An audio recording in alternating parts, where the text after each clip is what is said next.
Esta canção é só para ti. Tu és o primeiro motivo do meu louvor, da adoração, do meu amor mais sincero. Levanto minhas mãos no santuário,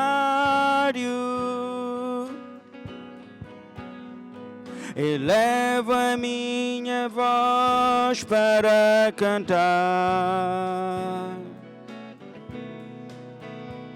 de toda a tua glória e santidade e graça que me fazem declarar: Tu és o meu Senhor, a teus pés estou. Eu quero te servir como adorador. Tu és o meu Senhor, a teus pés estou. Eu quero te servir como adorador. Levanto minhas mãos no santuário, elevo a minha voz para cantar de toda a tua glória e santidade e graça que me fazem declamar: Tu és o meu Senhor, a teus pés estou. Eu quero te servir como adorador. Tu és o meu Senhor,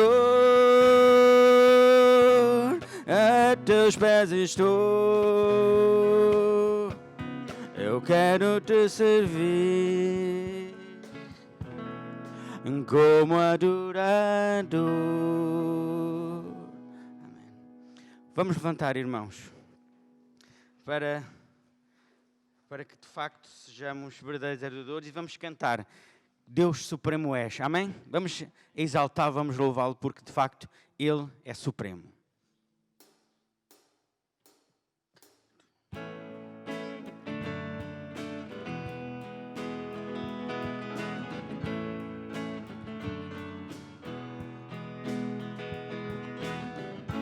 Deus Supremo é, soberano em glória, és incomparável, maravilhoso em tua formosura, és incomparável, maravilhoso em tua majestade. Não há outro Deus como Jeová, não há outro Deus além do Senhor, não há no céu, não há na terra, não há no mar. Deus como o Senhor, não há no céu, não há na terra, não há no mar. Deus como o Senhor, Deus Supremo é, soberano em glória, és incomparável, maravilhoso em tua formosura, és incomparável, maravilhoso em tua majestade. Não há outro Deus como Jeová, não há outro Deus além do Senhor. Não há na terra, não há no mar, Deus como o Senhor, não há no céu, não há na terra, não há no mar, Deus como o Senhor, Deus como o Senhor, Deus como o Senhor. Amém, irmãos. Vamos todos juntos ler os versículos do Salmo 105, do 1 ao 7. Dai graças ao Senhor, invocai o seu nome, fazei conhecidos os seus feitos entre os povos. Cantai-lhe louvores, falei de todas as suas maravilhas. Gloriai-vos no seu santo nome, regozije-se o coração daqueles que buscam ao Senhor. Buscai ao Senhor e a sua força, buscai a sua face continuamente. Lembrai-vos das maravilhas que ele tem feito, dos seus prodígios e dos juízos da sua boca. Vós, descendência de Abraão, seu servo, vós, filhos de Jacó, seus escolhidos. Ele é o Senhor, nosso Deus. Os seus juízos estão em toda a terra.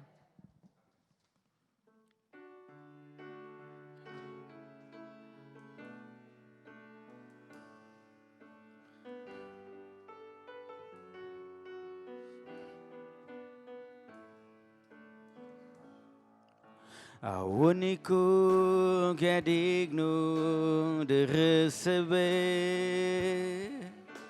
a honra e a glória, a força e o poder. Ao Deus eterno, imortal, invisível, mas real, a Ele ministramos o louvor. Ao único que é digno de receber, ao único que é digno de receber a honra e a glória, a força e o poder.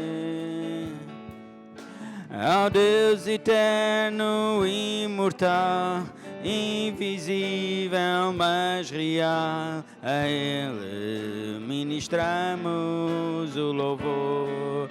Coroamos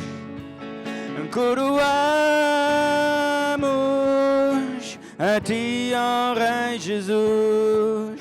Coroamos a Ti, ó Rei Jesus. Exaltamos o Teu nome, nos rendemos a Teus pés, consagramos todo o nosso ser a Ti, ao único que é digno, ao único que é digno de receber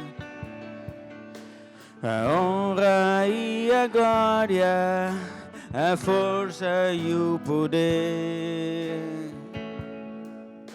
Ao Deus eterno, imortal, invisível, mas real, a Ele ministramos o louvor. Coroamos a Ti, ó Rei. Coroamos a Ti, ó Rei Jesus. Coroamos a Ti, ó Rei Jesus. Exaltamos o Teu nome, nos rendemos a Teus pés, consagramos todo o nosso ser a Ti. consagramos todo o nosso ser a ti. Consagramos todo o nosso ser a ti. Vamos abrir as nossas Bíblias em Jeremias, capítulo 29, e vamos ver a mensagem que Deus tem para nós hoje. Eu vou pedir para ficarmos de pé, para fazermos a leitura da palavra. Eu vou ler na versão Almeida, Revista e Corrigida. Jeremias 29, 1 até 7. E estas são as palavras da carta que Jeremias, o profeta, enviou de Jerusalém ao resto dos anciãos do cativeiro, como também aos sacerdotes e aos profetas e a todo o povo que Nabucodonosor havia transportado de Jerusalém para a Babilónia, depois que saíram o rei Jeconias e a rainha e os eunucos e os príncipes de Judá e Jerusalém e os carpinteiros e ferreiros de Jerusalém.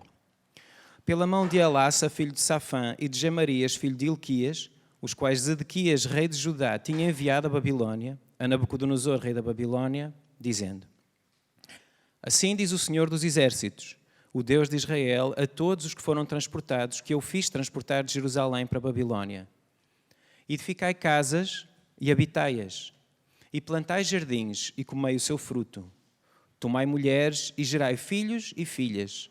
E tomai mulheres para os vossos filhos, e dai as vossas filhas a maridos para que tenham filhos e filhas. E multiplicai-vos ali, e não vos diminuais. E procurai a paz da cidade, para onde vos fiz transportar. E orai por ela ao Senhor, porque na sua paz vós tereis a paz. Que Deus abençoe a sua palavra, que ela ganhe raízes no nosso coração. Vamos nos sentar, irmãos. Então vou dar algum contexto histórico, tem aqui muitos nomes de muitas pessoas. Então os irmãos sabem, e destas personagens todas que vêm aqui, Deus será a mais conhecida por nós, espero eu, não é? Mas muitos nomes que vêm aqui. Como já podem saber, Canaã, o local que Deus tinha escolhido para o seu povo, era um local de passagem. Ficava à direita, ou para o oeste, se podemos dizer assim mais corretamente, para o oeste ficava o mar, para o leste ficava o deserto. Então era a única zona onde se podia passar, e havia muita passagem por ali. Havia muitos impérios muito grandes por ali à volta, sobretudo ao sul, o Egito, nesta altura do tempo que nós estudamos da palavra de Deus, não é? Do Velho Testamento. Ao sul havia o Egito e a norte havia vários impérios, entre os quais os assírios, e agora havia a Babilónia. A Babilónia era um império muito poderoso, tinha conseguido vencer o império assírio. Constantemente aqueles povos andavam a lutar, sobretudo o Egito com um desses povos do norte, com a Síria e depois com a Babilónia. E as sortes, digamos assim, entre aspas, porque para Deus não há sorte, mas os destinos daqueles povos iam variando conforme quem é que estava no poder e quem é que não estava no poder. Aquela terra tinha tudo para o povo viver uma vida de fé, incluindo dificuldades. Chovia quando Deus mandava chover, não era como a terra do Egito. Havia paz quando Deus dava a paz nas fronteiras. E Deus tinha dito expressamente, eu ia dizer pedido, mas os pedidos de Deus são uma ordem para nós. Deus tinha dito expressamente que o povo não devia fazer alianças com os outros povos à sua volta. Não devia fazer alianças com os outros povos à sua volta, por causa daquilo que já falámos. É uma cultura completamente diferente. Quando eu digo cultura, não é que uns gostam mais de comer bacalhau e outros gostam mais de picanha na brasa. Está dentro da raiz do ser. É completamente diferente ser do povo de Deus ou ser dos outros povos à volta, ou de não ter, ou de ter de outros deuses, ou de não ter nenhum Deus. Porque nesta altura não havia, todas as pessoas eram religiosas, nesta altura que nós estudamos aqui. E o povo continuamente tinha feito alianças com outros povos. E, aliás, o problema que está a acontecer aqui, que está no contexto disto que está a acontecer, tem a ver com as alianças que eles tinham feito. Deus tinha dito que Ele seria a defesa do seu povo. Desde que o povo fosse fiel, eles teriam segurança dentro das suas fronteiras.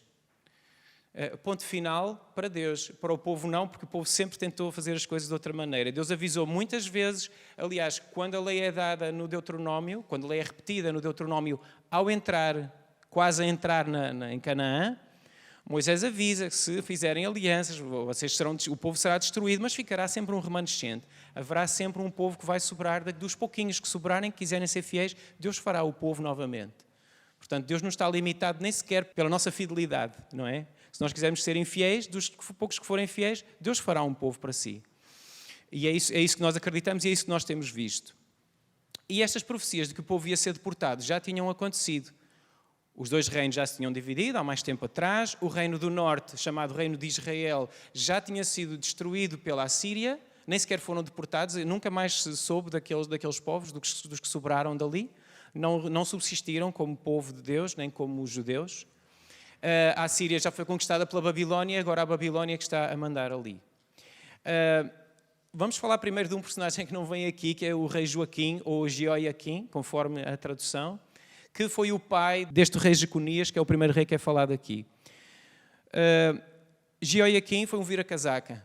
Para já porque virou a casaca em relação a Deus, não é? Quis fazer alianças com outros povos. Ele foi colocado no trono pelos egípcios, exatamente. Portanto, estes povos, quando vinham e conquistavam uma terra, não lhes interessava estar a partir do Egito ou a partir da Babilónia a governar. Punham um rei do próprio povo, desde que o rei fizesse apenas aquilo que eles tivessem dito. De resto, estava tudo bem, era assim que eles queriam. Portanto, era um Estado vassalo, se quisermos dizer assim. Portanto, era um outro Estado, tinha o seu rei, mas dependiam do rei que mandava em tudo, não é? Que era o rei lá de longe. Então, Joaquim já tinha sido colocado no trono pelos egípcios. Acontece que houve uma batalha muito grande pouco depois disso, dele ter sido colocado no trono pelos egípcios. Houve uma batalha muito grande, a Batalha de Carquemis, a norte de Israel, lá para a zona da Síria. Houve uma batalha muito grande entre os babilónios e os egípcios perderam essa batalha e tiveram que recuar. Quando eles recuaram e voltaram para o Egito, esqueceram-se da sua aliança que tinham feito, que não é uma aliança de proteger, é uma aliança de conquistar, não é? Portanto, obviamente que deixaram o povo de Israel à sua mercê, neste caso de Judá, deixaram o povo de Judá à sua mercê. O rei Nabucodonosor da Babilónia avança, faz um cerco à cidade de Jerusalém, então Joaquim o que é que pensa? Vou passar para o lado dos babilónios e faz isso mesmo. Ele rende-se ao Império Babilónio, em vez de confiar em Deus, rende-se ao Império Babilónio. Ele entrega o ouro até do próprio templo, dos utensílios que tinham sido consagrados para o serviço a Deus, vai buscar todo o ouro que tem, inclusive esses pratos em ouro, tudo que era para o serviço a Deus, que estava consagrado, nem sequer lhe pertencia a ele. Entrega tudo e ainda envia nobres e outras pessoas da família real, da sua própria família, como reféns para a Babilónia, como prova de que ele sempre será um vassalo que irá sempre fazer aquilo que o rei da Babilónia, o rei da Nabucodonosor, disser. Passa mais tempo, passam mais 3 anos, a Babilónia tenta uma invasão do Egito e falha. Quando a Babilónia falha a invasão do Egito, então o que é que Joaquim pensa? Pensa que o Egito vai voltar à mão de cima, faz nova aliança com o Egito e passam mais 3 anos e Nabucodonosor faz novo cerco a Jerusalém e desta vez o rei Jeoiaquim, ou Joaquim, morre durante o cerco. Portanto, não lhe correu bem a vida, digamos assim. Ele teve uma vida de dificuldades porque não confiou em Deus, não é? Não é por causa dos acontecimentos históricos, é mais porque não confiou em Deus, assim nós vemos na sua palavra, não é? E então o rei Nabucodonosor coroa Jeconias, o filho de Jeoiaquim, coroou como rei de Judá. E ele tinha 18 anos de idade apenas quando é coroado. Portanto, nós vemos que a mãe dele ainda aqui estava, ainda era viva, que só morreu o pai na luta. Então, eu agora, ao seguir, vou ler pela outra tradução da Boa Nova. Então, Jeremias escreveu de Jerusalém uma carta aos anciãos, aos sacerdotes, profetas e ao povo que de Nabucodonosor tinha levado prisioneiros. E no verso 2 nós vemos que houve uma segunda deportação. O rei escreveu-a depois do rei Jeconias, a sua mãe, os oficiais do palácio, os governantes de Judá e de Jerusalém, os artesãos e serralheiros terem sido enviados para o exílio. O rei Nabucodonosor mudou de opinião. 3 meses depois de ter colocado aquele jovenzinho de 18 anos no trono, ele arrependeu-se, pensou, ele vai vingar a morte do pai, porque tinha sido Nabucodonosor que tinha morto, não é boa ideia tê-lo lá, vamos arranjar outra ainda. Então deportou o filho, o rei Jeconias, e colocou Zedequias ou Sedecias, conforme a tradução, apresenta variações diferentes do nome, colocou o rei Zedequias, que era tio, portanto irmão do rei Jeoiaquim, tio do antigo rei Jeoiaquim que tinha falecido, tio do rei Jeconias que tinha sido levado para o exílio, colocou o tio Zedequias no trono. Portanto, em 3 meses nós temos um rei que morre, temos outro rei que é posto e que é deportado, é deposto e deposto, e temos outro rei que é posto. Não é? E é neste contexto histórico muito conturbado, muito agitado, que Jeremias vai escrever a carta. Então, quem é que Nabucodonosor levou para a Babilónia? Ele levou toda a liderança do povo. A Almeida diz que levou todos o resto dos anciãos do cativeiro. Portanto, muitos já tinham ido da primeira vez, daquele primeiro cerco, quando tinha sido morto o rei, e inclusivamente já tinham ido para lá. A liderança religiosa também, nós vemos, foram os sacerdotes e os profetas, foi a mãe do rei, foi o rei Jeconias, deixou de ser rei, foram os funcionários da casa real, foram todos os governantes, inclusivamente, diz, os artesãos e os serralheiros. Até os artífices foram, que eram pessoas que seriam úteis lá, e então nós temos que o povo fica sem, íamos dizer, sem cabeça, por assim dizer, não é? Tudo o que era líderes, todas as pessoas que tinham alguma arte, que sabiam alguma coisa, são levadas, e só ficam as pessoas que não tinham préstimo, isto na opinião do rei Nabucodonosor, não é? Só ficam as pessoas que não tinham préstimo. Ficou Jeremias também em Jerusalém. Porquê que fica o profeta Jeremias, que para nós é uma pessoa com muito préstimo, escreveu um livro com 58 capítulos, salvo erro, enorme, não é? Porque Jeremias era uma pessoa completamente desacreditada junto dos reis de Judá. Ele era extremamente mal visto entre os profetas, inclusivamente. Aliás, se quiserem ler em casa, se quiserem ler o verso 28, vocês veem que há um bate-boca entre ele e um profeta Ananias. É mais que um bate-boca de falar, é um bate na boca, porque o profeta Ananias dá um murro na boca de Jeremias. Isto é o menos que ele sofreu. Podem ver, se quiserem ler o capítulo 28, sofreu muita coisa, foi torturado, foi colocado preso num tronco, num cepo, deixado para lá, enfim. Aconteceu-lhe muita coisa. Portanto, ele era uma pessoa completamente desconsiderada, por isso nem sequer pensaram em levá-lo. E ele era o único profeta verdadeiro que havia. E ele fica aqui, e ele agora vai escrever uma mensagem de Deus para todos os que foram embora. O povo quer voltar. Jeremias manteve-se firme até ao fim dos seus dias, e aliás acabou por morrer no Egito. Foi deportado depois, porque isto foi mudando, e o povo uma parte do povo ainda foi deportada para o Egito, e Jeremias acabou por morrer no Egito. Uma das coisas que Jeremias tinha profetizado antes era que exatamente o rei anterior, o rei Jeoiaquim, não devia ter feito, e ele profetizou contra isso. Ele disse: Deus não quer isso de forma nenhuma, não faças essa aliança. Foi a razão pela qual ele foi preso, e aconteceram muitas desgraças na vida, mas sempre teve a bênção de Deus. Só que não se via, não é? A gente está à espera de ver a bênção de Deus, que é a vida a correr-nos bem. Jeremias foi o pior deles todos. Ainda hoje chamam-lhe o profeta chorão, então parece que hoje ainda há quem não goste muito dele, não é? Porque ele escreveu o lamento sobre a cidade de Jerusalém, o livro de Lamentações. Todo o povo quer voltar a ser independente, querem voltar os exilados querem voltar para Judá. Querem todos voltar. Quem foi quer voltar, não quer ficar. Eles não estão lá porque querem ficar. Isto não é uma imigração que eu fui porque quis, vou trabalhar, vou ganhar e depois eu vou voltar para a minha terra. Eles foram deportados. Portanto, eles estão proibidos de voltar onde estavam e estão no meio, são ainda mais estranhos numa terra estranha, não é? Toda a gente quer voltar. E quanto a isso, quer dizer, nós podemos dizer, parece um desejo legítimo, não é? Só uma coisa que torna isso um desejo ilegítimo é que Deus tinha dito, já tinha profetizado, que o povo ia ficar no exílio. Deus não quer que o povo volte, já. O povo vai voltar, mas é depois. Já o povo vai ficar. E esta carta é acerca disso, não é? Só que o povo não queria acreditar na palavra de Deus porque era contrária à sua própria vontade.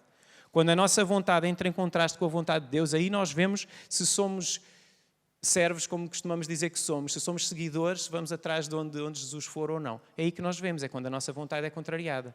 E o povo aqui está a ter um teste e está a chumbar, não é? O verso 3, entregou a carta a Elassá, filho de Shafém, a Gamarias, filho de Ilquias. Portanto, estes são os escribas, são os mensageiros que vão levar a carta. Que o rei Sedecias de Judá enviou ao rei Nabucodonosor da Babilónia. Portanto, o rei de Sedecias, ou Zedequias, está em contacto constante, tem sempre que andar a enviar correspondência para dizer como é que as coisas estão ali, e convém que sejam coisas que agradem até ao rei Nabucodonosor, não é? Não vai acontecer que lhe aconteça o mesmo que aconteceu ao irmão dele e ao sobrinho, não é? E no verso 4 começa a carta, e a carta começa com uma afirmação chocante. Diz: o Senhor Todo-Poderoso, Deus de Israel, diz a todos aqueles que Ele permitiu que fossem levados prisioneiros de Jerusalém para a Babilónia. Todos aqueles que Ele permitiu. Então Deus permitiu que acontecesse uma coisa incrível ao seu povo. É chocante ouvir isto. É mais chocante ainda, lendo na tradução da Almeida, que é mais literal, é mais o que diz lá, no original, diz: a todos os que eu fiz transportar de Jerusalém para a Babilónia. Então o próprio Deus está a dizer: eu é que os levei. Isto é muito claro quem lê os profetas antes, porque o rei Nabucodonosor é chamado até o enviado, é chamado o Messias até. Não o Messias Salvador, mas o enviado de Deus que vai fazer uma obra pelo povo. A obra que ele vai fazer pelo povo é desenraizar o povo todo dali e levá-lo para longe para ver se o povo se humilha, para ver se o povo se arrepende, se o povo se volta para Deus. E isso, graças a Deus, isso virá a acontecer. Mas ainda não está a acontecer nesta altura aqui. Então esse é o primeiro choque. O que há em Jerusalém? Em Jerusalém há tudo aquilo que o povo queria. Há o templo, que é o centro da vida do povo, é o centro da vida espiritual, supondo que eles estão a servir ao Deus, ao seu Deus, não é? E não estão a servir aos outros deuses como faziam. Eles têm a sua independência, têm o bem-estar material, têm tudo ali, têm a terra para cultivar, têm os seus rebanhos. Tinham isso tudo, teriam em Jerusalém. Então quem está deportado está a pensar nisto, está a pensar na sua cultura, na sua maneira de ser, na sua vida, em não serem estranhos, obrigados a viver no meio de outro povo. E na Babilónia o que há? Não há nada. Não há nada que o povo queira na Babilónia. Estão perante os seus captores. Os irmãos devem conhecer aquele salmo que diz que junto aos rios da Babilónia nos assentámos e chorámos e pediram-nos, os nossos captores, os que nos tinham levado, pediram-nos, canta-nos uma canção de Sião. E o povo diz, como é que nós vamos cantar uma canção de Sião numa terra estranha? E ainda continua depois com uma maldição, ainda roga uma praga, o salmo no fim, diz, abençoado quem pegar nas vossas crianças e as atirar contra as rochas dos babilónios. Portanto, era um povo extremamente cruel e este era o sentimento que o povo tinha. Um sentimento de que, junto daquele povo, não valia a pena fazer nada de bom e só deviam ter o máximo de distância possível e pediam a Deus que os castigasse. Não é? E agora, Deus está a dizer, fui eu que vos levei. Fui eu que vos levei. Se não prestaram atenção antes, prestem agora, que eu já tinha dito que era eu que vos levava, fui eu que vos levei. As coisas não acontecem por acaso. E aplicando ao nosso contexto, tu estás onde Deus quer que tu estejas. Tu podes não estar onde tu queres estar. Eu já estive muitas vezes em sítios que eu não queria estar lá. Sítios, estou a dizer lugares. Onde eu não queria estar. Mas agora, com alguma mais sabedoria ou mais distância do tempo, às vezes eu olho para trás e penso, não, era mesmo ali que Deus queria que eu estivesse. E é isso mesmo que acontece. Acontecia aqui e acontece na vossa vida também. Vocês estão exatamente onde Deus quer que vocês estejam. Neste momento, nesta manhã, aqui, no salão da Igreja Batista de Alcobaça, em Portugal, para quem não é português e quem não nasceu cá, ou quem gostaria de estar a morar noutro país, é aqui que Deus vos quer. Confiem que Deus tem algo aqui para vocês que não teria no outro sítio. Dificuldades, sim, talvez maiores aqui do que no outro sítio. Deus não está a dizer, agora o vosso vai ser super fácil, vai ser fácil. Não diz isso aqui, nesta carta. Não vai dizer muita coisa. Nós só vamos ler 3 versos da carta. A carta continua, o resto do capítulo. A carta que é escrita por Jeremias, profetizada, não é? Portanto, é o conteúdo que Deus tem para o povo. Não vai ser fácil, mas é aqui que Deus quer fazer a obra dentro de cada um de vocês e através de cada um de vocês à vossa volta. Então, o conteúdo da carta. Construam casas para nelas habitarem, plantem hortas e comam do seu fruto. Não vale a pena construir uma casa. Quem iria construir uma casa se pensasse, eu vou estar aqui 6 meses, vou estar aqui 1 ano? E já se falou na comunidade brasileira, isso é uma coisa que eu tenho notado. É fácil notar também e é fácil perceber. Qualquer um de nós, se pensasse que estava num sítio temporariamente, também se calhar não ia ganhar muitas raízes, não é? Não vale a pena. Se eu estiver aqui a pensar que daqui a 6 meses eu já não estou, eu já não vou estar a pensar muito aqui. É que às vezes a vida de quem é imigrante é uma vida muito temporária, muito precária, porque a gente vive o dia a dia e não há exceções, não é? Mas é mais difícil. É mais fácil para quem acha que é daqui, que vai ficar aqui, que vai morrer aqui e ser sepultado naquele cemitério ali.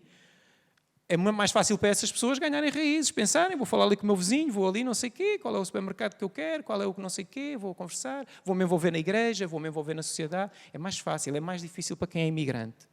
Mas estes imigrantes vão ficar lá 70 anos, depois Deus até diz quantos anos é que eles vão lá ficar. É mais difícil, mas então construir uma casa, não é? Quem é que vai comprar uma casa se soubesse que ia estar aqui 6 meses? Não vale a pena, não ganha, só perde, não é? E às vezes, por pensarmos que a nossa vida vai ser de mês a mês, ou de dia a dia, ou de salário a salário, às vezes perdemos a oportunidade de ganhar raízes. Eu não estou a criticar, eu estou a dizer que é muito mais difícil, não é? Até porque não é só quem é de fora que precisa de ganhar raízes, todos nós precisamos de ganhar raízes. Não é? Isto é uma pregação para todos, incluindo para mim, não é? Então, plantem hortas e comam do seu fruto. Só vale a pena plantar uma horta agora para comer daqui a 2 meses, 3 meses, 4 meses, 6 meses, depende da cultura, não é? Mas isto não é uma coisa no imediato, não é um investimento no futuro. Investimento maior ainda no futuro, casem-se e tenham filhos. Quem pensa em ter filhos numa situação de desespero? É muito difícil, não é? Quem pensa em casar-se? Se é tudo temporário.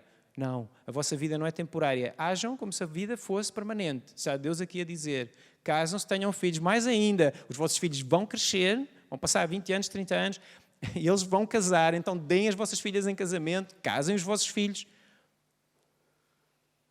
Muita coisa para fazer ainda, não é? Deus quer o povo ali. E Deus manda o povo aumentar de número, não é? Devem aumentar de número e não diminuir nessa terra.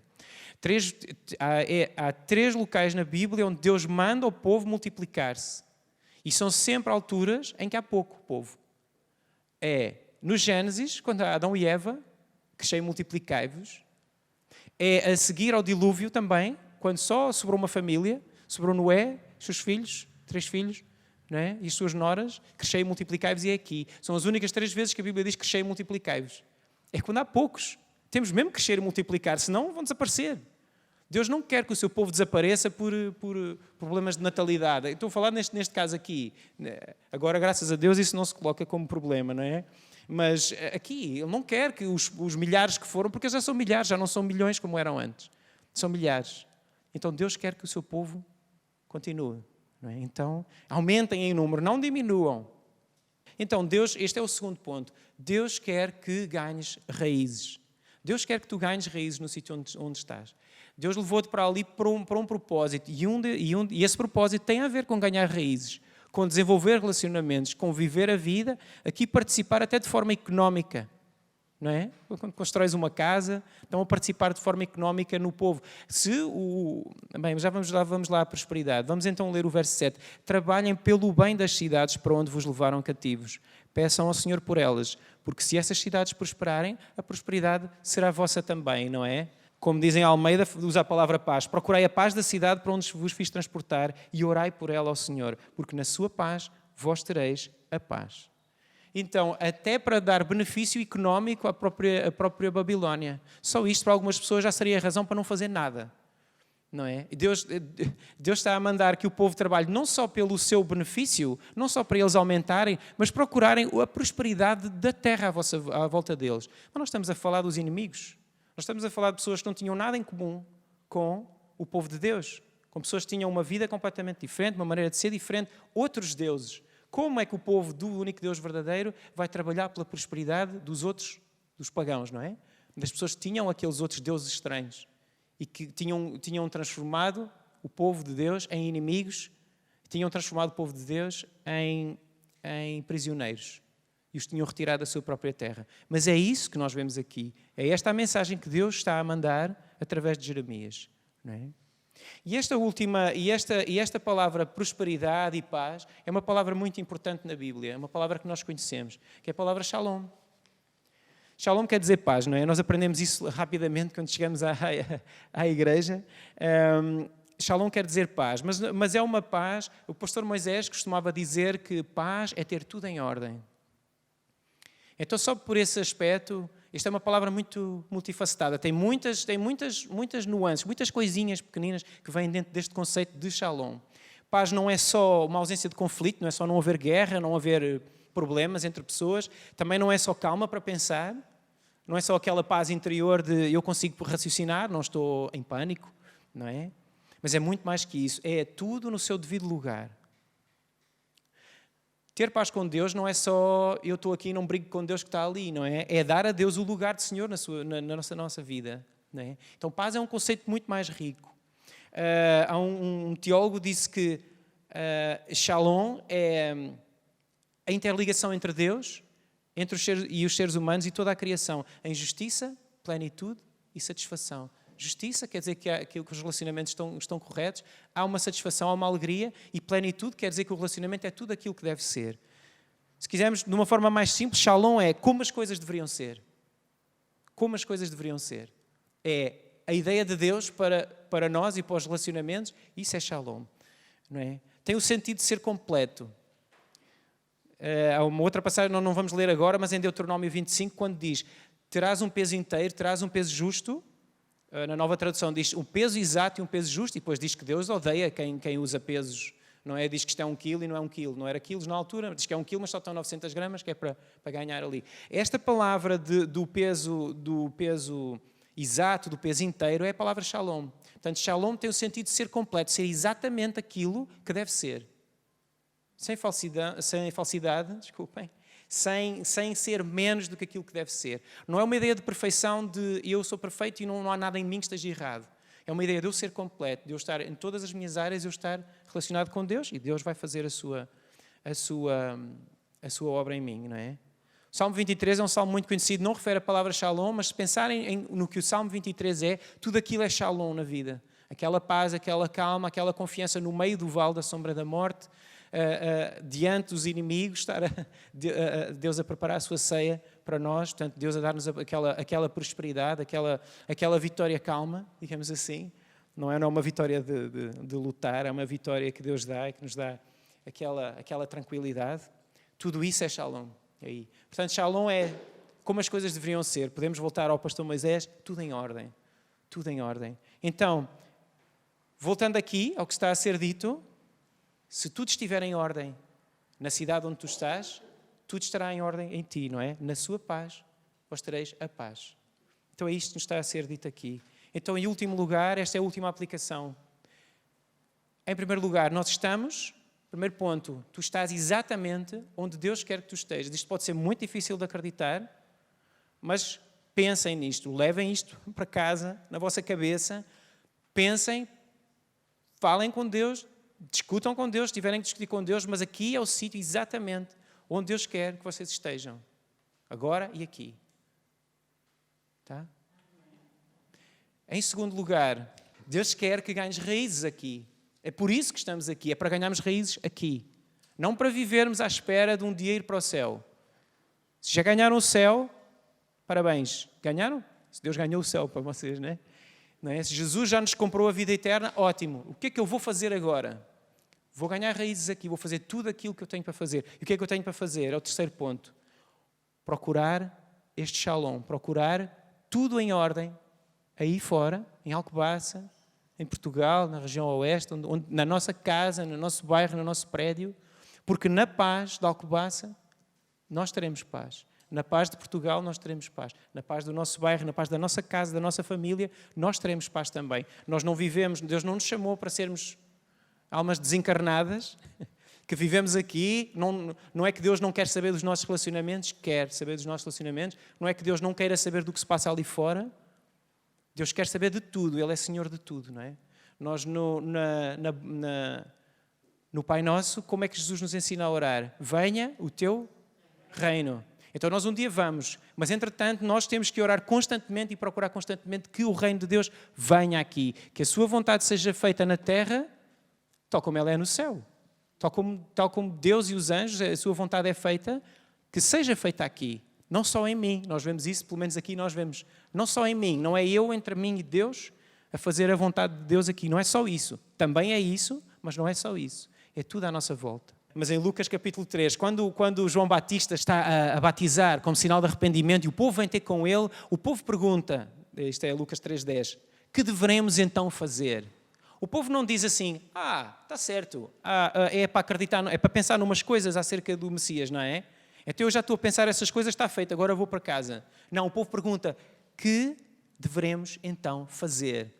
O povo de Israel, o povo de Deus, ali já é Novo Testamento, sabe que isto não é uma coisa de pensar. O relacionamento com Deus não é uma coisa que eu penso. Ser cristão não é pensar umas coisas acerca de Jesus. E Jesus não foi um pensador. Foi muito um fazedor.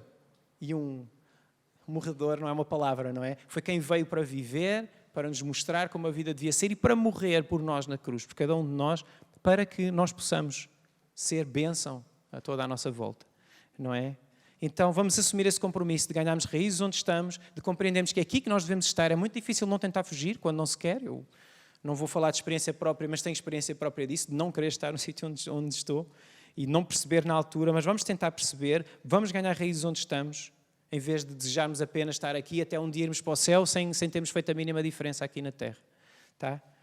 Eu não vou aplicar, eu não vou dizer o que é que cada um tem que fazer, vou deixar para que pensemos. Conversemos em casa, falemos uns com os outros, que somos crentes, pensemos, falemos com o nosso próprio Deus, deixemos o Santo Espírito falar connosco e que nos mostre o que é que nós podemos fazer.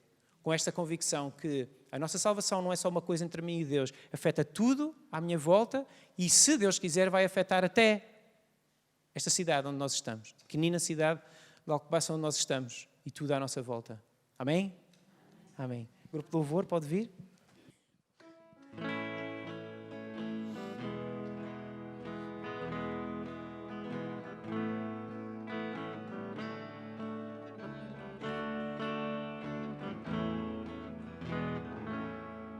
Graças dou por minha vida que Jesus já transformou.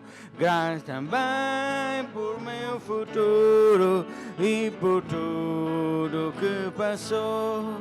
Pelas bênçãos derramadas, pelo amor, pela aflição, pelas faltas perdoadas, graças dou de coração.